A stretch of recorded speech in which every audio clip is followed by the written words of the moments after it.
Hello everyone, welcome back to our YouTube channel Flying Learners. तो आज हम लोग पढ़ने वाले ट्रांसपोर्टेशन के बारे में। तो पहले हम लोग पढ़ेंगे ट्रांसपोर्टेशन इन ह्यूमंस। तो इंसान का शरीर एक कॉम्प्लेक्स सिस्टम होता है ना, तो यह हर एक बॉडी पार्ट काम करता है। जैसे कि डाइजेस्टिव सिस्टम में फूड डाइजेस्ट होकर न्यूट्रिएंट्स बनता है ना, तो वो न्यूट्रिएंट्स ब्लड के थ्रू हर एक सेल में जाता है और ये न्यूट्रिएंट्स को सेल तक ले जाने का काम करता है ब्लड वेजल्स, माने कि आर्टरी और वेन। तो बिना लेट किए पढ़ लेते हैं आर्टरी के बारे में। देखिए, ये जो रेड कलर का दिख रहा है वो है आर्टरी और ये ब्लू कलर का दिख रहा है वो है वेन। तो वो वेजल जो हार्ट से ब्लड को हर एक बॉडी पार्ट में ले जाता है उसे कहते हैं आर्टरी। ठीक है, तो आर्टरी ब्लड को हाई प्रेशर में फ्लो करता है और सबसे लार्जेस्ट आर्टरी होता है एरोटा। ये बॉडी के डीप अंडर में सिचुएटेड रहता है। अब पढ़ते हैं वेन। जो वेजल अलग अलग बॉडी पार्ट से ब्लड को हार्ट में वापस लाता है उसे कहते हैं वेन। वेन लो प्रेशर में ब्लड को फ्लो करता है। और लार्जेस्ट आर्टरी होता है वेना कावा। ये बॉडी के जस्ट अंडर में सिचुएटेड रहता है और ये वेन्स में वॉल्स रहता है, सुपीरियर वॉल और इन्फीरियर वॉल, जो ब्लड का बैक फ्लो होने से स्टॉप करता है। तो चलो अब हम लोग पढ़ लेते हैं कैपिलरीज के बारे में। ये है कैपिलरीज।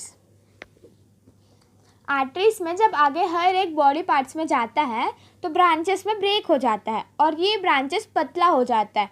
ये ब्रांचेस एक सेल के जितना पतला हो जाता है और इसी वेसल्स को कहते हैं कैपिलरीज। ठीक है, और यही वेसल्स अलग अलग सेल तक ब्लड को कैरी करता है। जैसे कि ब्लड को वापस ले जा, मतलब जॉइन होके वेन बनता है और यही जो ब्लड वेसल्स है वो जॉइन होके वेन बनता है। ठीक है, और ब्लड को वापस लाता है। और कैपिलरीज न्यूट्रिएंट्स, मेटाबॉलिक वेस्ट और रेस्पिरेटरी गैसेस जैसे मटेरियल को ब्लड और सेल्स में एक्सचेंज करता रहता है। ठीक है, अब पढ़ लेते हैं लिम्फ एंड लिम्फेटिक सिस्टम। तो हमारे ब्लड में प्लाज्मा, आरबीसी, डब्ल्यूबीसी और प्लेटलेट्स का कॉम्बिनेशन होता है ना। अगर हम ब्लड से आरबीसी को हटा दे तो तब वो बनता है लिम्फ। ठीक है, लिम्फ एक वाटरी फ्लूइड होता है जो बॉडी में प्रेजेंट हुआ हर एक फ्लूइड को लिम्फ वेसल्स के थ्रू ट्रांसफ़र करता है और ये इन्फेक्शन होने से बचाता है लिम्फ ना।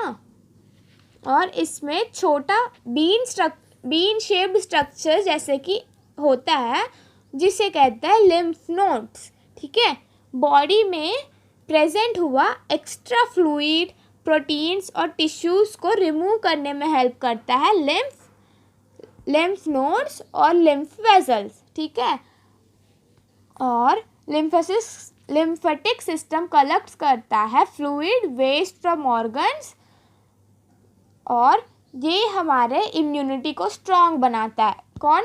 लिम्फ। तो इसी को कहते हैं लिम्फेटिक सिस्टम। अब देखते हैं क्लॉटिंग ऑफ ब्लड।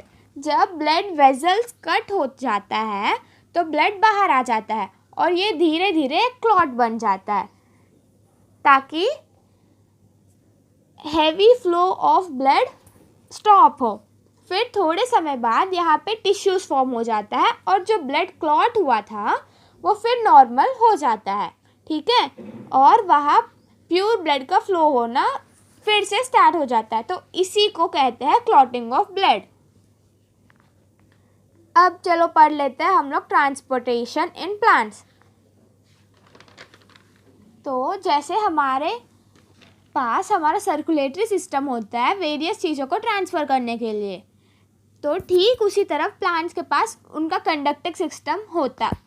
उन प्लांट्स के पास कंडक्टिंग सिस्टम होता है जिसमें होते हैं दो टिश्यूज़ जो है जाइलम और फ्लोएम। जाइलम वाटर और मिनरल्स को, देखिए ये है जाइलम, यहाँ जो है ये है जाइलम और ये है फ्लोएम और ये है प्लांट। तो जाइलम वाटर और मिनरल्स को रूट तक ले जाता है।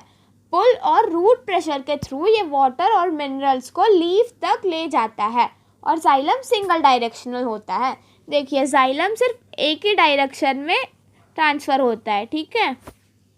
अब फोटोसिंथेसिस के बाद जो भी कार्बोहाइड्रेट्स बनते हैं उनके ट्रांसपोर्ट करने में हेल्प करता है फ्लोएम, और फ्लोएम होता है मल्टी डायरेक्शन। जैसे कि आप देख सकते हैं ये येलो एरो जो दिख रहा है वो नीचे भी जा रहा है, ऊपर भी जा रहा है, मतलब हर एक पार्ट ऑफ प्लांट में जाता है। तो जी हाँ, बस इतना ही है ट्रांसपोर्टेशन में। और ये mechanism of transport of water and minerals, अगर आपको ये सब दिया है और अगर आपको नोट्स चाहिए तो आप यहाँ से स्क्रीनशॉट खींच सकते हैं, नहीं तो आप कमेंट सेक्शन में कमेंट कर सकते हैं, तो हम आपको प्रॉपर नोट्स प्रोवाइड कर देंगे। Thank you for watching till and. और अगर आपको वीडियो अच्छा लगा होगा तो प्लीज़ लाइक करिए, शेयर करिए और सब्सक्राइब करना ना भूलिए। Thank you for watching till end, we love you all.